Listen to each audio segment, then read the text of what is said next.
सगळेच भारतीय जनता पक्ष आहे, एकनाथ शिंदेच्या नेतृत्वाखाली मूळ शिवसेना आहे, राष्ट्रवादी काँग्रेस अजितदादा पवारांच्या नेतृत्वात आहे, रामदास आठवलेंचा पक्ष आहे, अन्य पक्ष यांच्याबरोबर सहकारी पक्ष महायुती सगळेच आहे. आम्ही स्वतंत्र लढलो याचं कारण उद्धव ठाकरे यांचा अहंकार. अजूनही एनएससी गोरेगावची सभा आठवा, मी महायुतीत सडलो असं राज्यातल्या सत्तेचा फायदा घेऊन बोललो. राज्यातल्या सत्तेत बसून केंद्रातल्या सत्तेचा वाटा मारून महापालिकेच्या युतीमध्ये आम्ही सडलो असं त्यांनी म्हटलं आणि त्यांनी बाया पुरवल्या, मुंबईकरांनी फटका दिला. भाजपचा विजय आणि भाजपची वाढलेली मतं खरं तर माझी कधी कधी हे शल्य आहे मला की पत्रकारांना या गोष्टीचं विश्लेषण अजून केलं तर बरं झालं असतं असं माझं मत आहे. 100च्या वर असलेली उद्धवजींचा पक्ष 2017 मध्ये 84 वर आला. इट वॉज डिसेंडिंग, त्यांचा आलेख हा उतरता आणि 32ची भारतीय जनता पक्ष 82 वर गेला.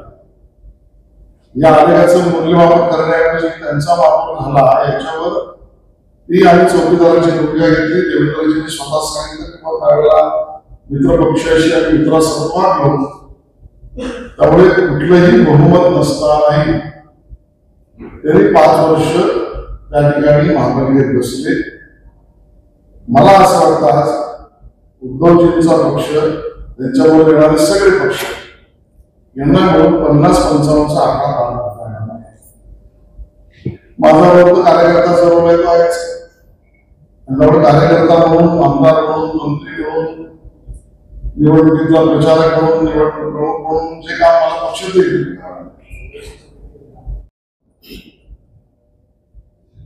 आता पुढचा प्रश्न तुमचा आहे ह्याबद्दल सगळ्यात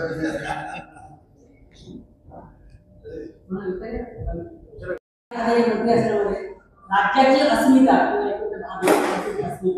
हा सगळ्याचा संबंध तुमच्याशी आहे. म्हणून तुम्ही आधीचे निवेदन केलं त्या संदर्भात तुम्ही काय काम केलेलं आहे त्या काम. माझा प्रश्न असा आहे की बॉम्बे तर मुंबई होऊन 25 वर्ष होऊन गेलेली आहे, पण आजही बॉम्बे हायकोर्ट असं लिहिलं जातं आणि त्याचप्रमाणे औरंगाबाद खंडपीठ तर ते अजून औरंगाबाद खंडपीठच आहे. आता सरकारने एखादा निर्णय घेऊन शहराला बदलल्यानंतर संविधानाप्रमाणे न्यायसंस्था स्वतंत्र आहे, स्वायत्त आहे, त्यामुळे तिकडचे निर्णय घेण्याचा अधिकार त्यांना आहे. परंतु तरी सुद्धा की इतकी वर्ष सरकारने नाव बदलून सुद्धा त्या ठिकाणी ते नाव बदललं जात नाही आणि हा मुंबई हा महाराष्ट्राच्या अस्मिता विषय आहे की बॉम्बेच्या बद्दल मुंबई करायसाठी खूप सगळ्यांनी प्रयत्न केले. आता सुदैवाने आपले सरन्यायाधीश त्या ठिकाणी आहेत. आता 23 तारखेला निवृत्त होत आहे, पण भूषण गवई हे सरन्यायाधीश आहेत म्हणजे आपल्या महाराष्ट्राचे आहेत आणि त्यांचे वडील राशू गवई हे विधान परिषदेत मी ते सभापती तेव्हापासून काम केलं मी बघितलंय की अस्मितेसाठी अत्यंत जागरूक असायचे. म्हणजे ती सभागृहाची अस्मिता असो की राज्याची अस्मिता त्यांचे चिरंजीव असलेले आहेत आणि जर त्यांच्या हातात ऐकलं त्यांनी ठरवलं आणि केंद्रामध्ये पण भाजप सरकार आहे, त्यामुळे जर मोदीजींनी त्यात पुढाकार घेतला तर आपण पुढाकार घेऊन तर 23 तारखेच्या आत सुद्धा हे बदल होऊ शकतो आणि त्याची इतिहास नोंद होईल. तर त्यामुळे कसा तुम्ही काय प्रयत्न कराल की कसे आम्ही त्यासाठी आग्रह धरू. मला जे उत्तर देता राम नाईकांनी केल्या भाजप जे अस्मितेच्या नावावर निवडणुकात आणि लोकांसमोर जातात त्यांचं याच्यात कॉन्ट्रिब्युशन काय, योगदान काय हे त्यांनी कधीतरी स्पष्ट केलं. वंदे मातरम गायला पाहिजे हे भारतीय जनता पक्षाचं रामभाऊंनी केलं, मुंबईचा आग्रह राम नाईकांनी केला आणि त्यामुळे मुंबईमधल्या या सगळ्या अस्मितेच्या महत्वाच्या मराठी माणसाच्या विषयात सुद्धा भारतीय जनता पार्टीच वेगळी जे याच्यावर अस्मितेचं राजकारण करतात त्यांना आमचा खडा सवाल आहे की 5 काम आणि आत्ताच परत पवारांनी मला विधान केलं की नगराध्यक्ष पदाचा उमेदवार जे ओबीसी सर्टिफिकेट घेऊन येते आणि जागा आरक्षण वेगळी असेल तर तिथे आम्ही कन्सिडर ओबीसी आताच्या नवीन मराठा आरक्षणात केलं गेलं किंवा पूर्वी सर्टिफिकेट घेऊन आलं त्याला आम्ही देणार नाही. परत एकदा जातीचं तत्वावर हा एक भाग. दुसरा, महाराष्ट्रातलं राजकारण तुम्ही क्रीडा संघटनेत हा तुम्हाला जोडून तो प्रश्न विचारतो. ऑलिम्पिक संघटनेची नुकतीच निवडणूक झाली, त्याच्यानंतर सिंधुदुर्ग महाराष्ट्राचा कार्यक्रम वेगळ्या अस्मितेकडे घेऊन गेला. म्हणजे तुमचे केंद्रीय राज्यमंत्री मनोहर मोहोळ एका वेगळ्या प्रकारामध्ये आरोपप्रत्यारोप करायचे आणि आता उपमुख्यमंत्री अजित पवार वेगळ्या आरोपप्रत्यारोप आहेत.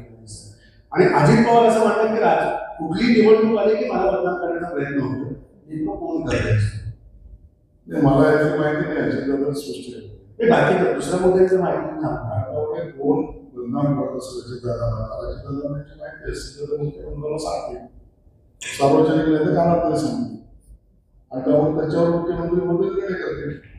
आता राहिलास जातीच्या बाबतीतल्या आधारावर राजकारण, हे खरंच आहे की हा आपल्याला प्रगल्भ महाराष्ट्राला, पुरोगामी महाराष्ट्राला, पुढे जाणाऱ्या विकसनशील महाराष्ट्राला याचा विचार करावाच लागेल. मला ती वाक्य अजूनही घटत नाही. कोण कोणाशी केव्हा बोलले असेल तर मला दिसत नाही, कारण माझं व्यक्तीवर आरोप नाही तर भूमिकेवर आहे. मोठे नेते पुण्याला जातील आणि मग सांगतील की इथे आता फक्त हीच पगडीच आहे, ती पगडी चालणार नाही. ही जातीपातीच्या उच्च भाषा. मोठे नेते त्यांच्या सरकारच्या काळात आंदोलन जर शेती केलं तर आता जैन आम्हाला शेती शिकवणार का असं वाटतं. मला पीडा आहे. सरकारमध्ये बसलेल्या मुख्यमंत्र्यांवर तुम्ही जरूर प्रश्न उपस्थित करा, खडे सवाल उपस्थित करा. मुख्यमंत्री देवेंद्रजी तर या सगळ्या गोष्टीवर भरोसा करणारच आहे, लोकशाही प्रक्रियेवर उत्तर देणारच आहे. पण आता पेशवाई आली का असा उल्लेख करा. कुठेतरी या गोष्टीचं आत्मचिंतन त्या मोठ्या नेत्यांनी केलं की आपण या सगळ्यांमध्ये दरवेळेला कशाच्या काय भूमिका म्हणतो. आपला महाराष्ट्र इतका प्रगत आहे, संपन्न आहे, समृद्ध आहे, पुरोगामी आहे, पुढचा विचार करणार आहे आणि या सगळ्यांमध्ये मतदार म्हणून विचार करायच्या ऐवजी आपण त्यांच्या जातीवर विचार करतो. त्याचा आता कहर केला तो राज ठाकरे यांनी जवळच्या मोर्चात आणि मनसेने आणि उद्धवजींच्या शिवसेनेने. आम्ही कुठला धर्म, जाती, भाषा भेद आमचा मुद्दाच नाही. सबका साथ सबका विकास आहे. त्यांनी मांडलेल्या भूमिकेवर प्रश्न किंवा त्यांनी केलेल्या आणि निर्माण केलेल्या परसेप्शनवर सवाल आमचा. मग तुम्हाला दुबार मतदार हेच बोगस मतदार आहे. आम्ही कुठल्याही दुबार मतदाराचं समर्थन नाही करतो. त्यात तुम्ही नावं राज ठाकरेंना आमचा सवाल आहे की भोई पाटील हीच नावं तुम्ही देता. तुम्ही ठरवून एक वायुमंडळ निर्माण करता, दिग्भर म्हणून टेम्पो आणण्यास सांगता आणि त्यामध्ये ही मराठी, भूमिपुत्र, हिंदूच नाव. काल त्यांचे एक मंडळी पदाधिकारी आहेत, त्यांनी सुद्धा नावं दिली ती हिंदू माणसांची. मी काही कुठल्या धर्माविरुद्ध बोलत नाही. का तुम्ही सर्वसाधारणता बोलत नाही, सर्वांगाने का नाही बोलत. तुम्हाला गणेश मंदिरच दिसतं. मी असं नाही म्हणत की तुम्ही मदरसा बघा किंवा मुस्लिम धर्म याच्यातून तुम्हाला बघा, का तुम्ही बघत नाही. आणि त्यामुळे जातीवरनं आता मतांसाठी इतका करावं जात आहे आणि म्हणून मतदार हुशार. मतदार या सगळ्यावर कधी आम्हाला त्यांना अजून त्याला संदेश द्यायचा आणि म्हणून या पद्धतीच्या जातीच्या राजकारणाच्या बाबतीत कोणी असतं आत्मचिंतन त्या नेत्यांनी करावं आणि मतदारांनी त्याला धडा शिकावा असं म्हणतो. मी त्यांना सवाल विचारतो की राज ठाकरेंनी मुसलमान माफ करायचं का. माझा आरोप आहे की मनसेला आणि उभाटा सेनेला विशिष्ट धर्मियांचा अल्पसंख्याक मुस्लिम महापौर करायचा आहे म्हणून ते दुबार मुस्लिम मतदारांची नावं सांगत नाहीत. एवढा हिंदू द्वेष त्यांना का. राज ठाकरेंचं उत्तर देत उदाहरणादाखल सुद्धा त्यांनी पण त्यांच्या त्या बगलगच्च्यानी अहिंदू नाव का नाही दाखवली. मग तुम्ही तुष्टीकरण करताय, तुमच्याच भाषेत सांगायचं तर चाटुगिरी करताय का, अहिंदूंची चाटुगिरी करताय. बरं तुमचा प्रवास अहिंदू आहेच. तुम्ही पहिल्यांदा बिहारी मतदारांविरुद्ध बोललात, माणसाबरोबर उत्तर भारतीय माणसाबरोबरच्या विरोधात बोललात, हिंदी भाषिकांच्या विरोधात बोललात, जैनांच्या विरोधात बोललात, गुजरातांच्या विरोधात बोललात, आता भूमिपुत्रांच्या विरोधात बोलताय. आणि त्यामुळे हे तुष्टीकरण आहे एवढंच आपण सांगणार. सर राज ठाकरे आशिष गरे असं नाव होतं की ज्याला राज ठाकरेंच्या निवासस्थानी ग्रीन ऍक्सेस होता नेमकं कुठे काय बिनसलं? म्हणजे ते विधानसभेच्या इलेक्शनमध्ये भाजपने राजकारण्यांच्या विरोधात जाहीर पाठिंबा दिला होता, भूमिका कशी होती, कुठे काय बिघडलं? कारण तुम्हाला इथे लावून माहिती राज ठाकरेंच्या सगळ्यात जवळजवळ बीजेपीमध्ये कोणी असेल आशिष शेलार यांच्या पत्रांची भावना आहे, कुठे नेमके राज ठाकरे दिसेल? बिनसलं वगैरे काही नाही, याचा त्याचा आपला धर्म, याचा त्याचा आपला पक्ष, त्यांची आपली वागणं. माझ्या दृष्टीने मी त्यांना मित्र मानलो, त्यांच्या समर्थन दिलं पाहिजे, भूमिका मांडली आणि ठाकरे यांना समर्थन दिलं. मी सार्वजनिक बोललो, माझ्या ज्या काही भूमिका आहेत त्या सार्वजनिकरित्या आम्ही ठाकरे यांना जिंकून येण्यासाठी मी घेतल्या. त्यांना आता माझ्यात मित्रता दिसत नसेल, त्यांचा प्रश्न. मी तर मित्रासारखं वाटतो, मला नाही विषय त्यांच्याकडे स्पष्ट नाही, आमच्याकडे स्पष्टता आहे. आणि त्यामुळे मी असं म्हणेन, मुंबई पुरता धावपळ होते, पळापळ होते. आणि म्हणून जो तो किमान आपली मतं जरी टिकवू, या मतं टिकवण्याच्यासाठीची असलेली घाबरूनची धावपळ आहे. समजा काँग्रेस ही भूमिका घेत असेल तर काँग्रेस आपली मतं जरी टिकवू यासाठी वेगळी भूमिका घेतली का प्रश्न आहे. त्या ठिकाणी मनसे आणि शिवसेना समजा एकत्र येत असेल, आपण काय गोष्ट नाही, तर किमान आपण तेवढी तरी मतं टिकवू. आणि म्हणून जसं जंगलामध्ये सुनामी आल्यावर बाकीच्या पक्षांची प्राण्यांची पळापळ होती, तशी भूमिका मुंबईच्या निवडणुकीमध्ये मला दिसत आहे. महायुतीची सुनामी आहे, यांची पळापळ आहे, पडझड आहे, आपापली घर सांभाळायला पडत आहे.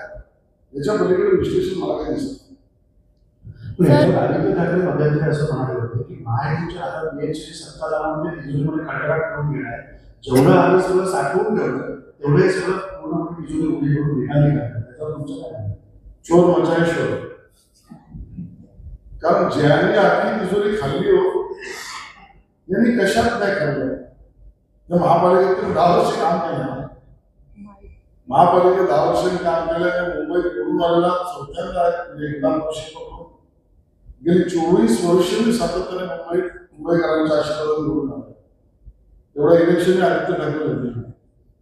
आणि म्हणून आदित्य ठाकरेंसाठी उत्तर असं नाही, यांनी मैदानात खाल्लं, अंतरात उद्यानात खाल्लं, प्राणी संग्रहालयात खाल्लं, नाले सफाईत खाल्लं, डांबरीकरणाच्या डांबरात खाल्लं, कुठला विषय समोरच्या तरी खाल्लं.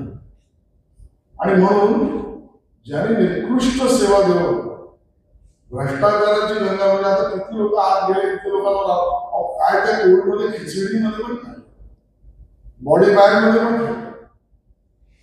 मरणानंतर सुद्धा जी बॉडी बॅग देतात त्यात सुद्धा. म्हणून म्हटलं चोर मचाय शोर या सर, की हाताची जी शाई आहे, जेव्हा मतदान केल्यानंतर 10 दिवस जात नाही, पण विरोधकांचं असं म्हणणं आहे की ईव्हीएम मध्ये सेटिंग केली जाते. जर एकाला कोणाला मत दिलं तर दोनदा त्याच माणसाला मत दिलं जातं. त्याच्यामुळे जे आहे भाजप आहे सत्तेमध्ये आहे. तर याबद्दल आपलं काय म्हणणं आहे? लोकसभेला तुम्हाला जागा कशा आल्या? ईव्हीएम मध्ये गडबड आहे, मतदार यादीमध्ये गडबड आहे. आणि हा प्रश्न उपस्थित तोच करू शकतो जो या ईव्हीएम मधून आणि मतदार यादीतून आलेल्या निवडणुकीच्या निकालावर अविश्वास करेल. तुमचा अविश्वास असेल तर माझा थेट सवाल आहे, शिवसेना, उभाटा, काँग्रेस, राष्ट्रवादी काँग्रेस, मनसे यांनी आपल्या आमदार खासदारांना पहिला राजीनामा द्या आणि मग दुसऱ्याकडे बघत आहात. याच मतदान यंत्रातून, ईव्हीएम मधून, मतदार यादीतून, मतदार व्यवस्थेतून आपण निवडून आलेल्यावर हे गोड आणि समोरच्याला मतं पडली तर ते कडू, ही दुटप्पी भूमिका आहे. आणि म्हणून यांच्या बोलण्यात तथ्य नाही, मतदारांना माहिती आहे. त्यामुळे मी स्पेसिफिक प्रत्येक विषयाचं उत्तर काय देऊ. आज मत चोरी झाली असं म्हणण्याने तुमचं मोर्चा काढा की त्या महेश सावंतच्या घरावर मनसेने मोर्चा काढावा की अमित ठाकरेंचा पराभव केला, तुम्ही जिंकला, उभाटा, मत चोरी माझी केली असं मनसेने म्हणावं.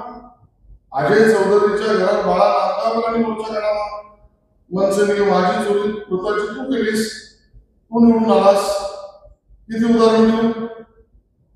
आदित्य ठाकरेंच्या घरावर राज ठाकरेच्या बगल बच्चांनी मोर्चा काढावा, संघटनेने राज ठाकरेंच्या काढावा मोर्चा की बाबा कसे तुम्ही निवडून आलात, आमची मतं चोरली. आणि त्यामुळे मतं चोरी हा मुद्दा नाही, मतदार यादी हा मुद्दा नाही. हा काही विषय मतदार यादीतले आहे, ते परंपरागत आहे, त्याच्यावर तक्रार तर आम्ही करतो. त्यातला निवडणुकीच्या निकालावर प्रश्नचिन्ह निर्माण करून स्वतःच्या पराभवाची अपयशाची जी गोष्ट आहे त्याच्यावर घुमडी टाकता येणार नाही. मतदाराने तुमचा पराभव केला, याच्यात आत्मचिंतन केलं तर पुढे जातो. तो सल्ला मी कशा देऊ? ही फक्त फॅक्ट आहे. म्हणजे तेच बघणं जास्त पुढे म्हणजे एकदा भाजपची भूमिका काय कन्फ्युजन सगळं झालं त्याच्यामध्ये असं होऊ नये यासाठी माहिती सगळ्या पक्षांनी एकत्रितपणे महायुती म्हणून एकत्र भूमिका आहे. भूमिका देवेंद्रजी, एकनाथ शिंदेजी, अजितदादा पवार आणि रामदास आठवलेजी हे ठरवलेली महायुतीची भूमिका आहे. स्वाभाविक आहे, खाली कार्यकर्त्यांना आपण पक्ष वाढला पाहिजे, ते वाटणं स्वाभाविक नाही ना. त्यामुळे हा विधान टाळता आले तर टाळली पाहिजे, बरोबर आहे. अंतिम निर्णय 4 नेते म्हणून करणार आहे. आणि त्यातील एकनाथजी काय का देवेंद्रजी म्हणाले की जिथे विरोधकांना फायदा होणार नाही तिथे आम्ही वेगवेगळी भूमिका घेऊ, पण दोन्ही ते चौघे बसून ठरवणार नाही. ठीक आहे.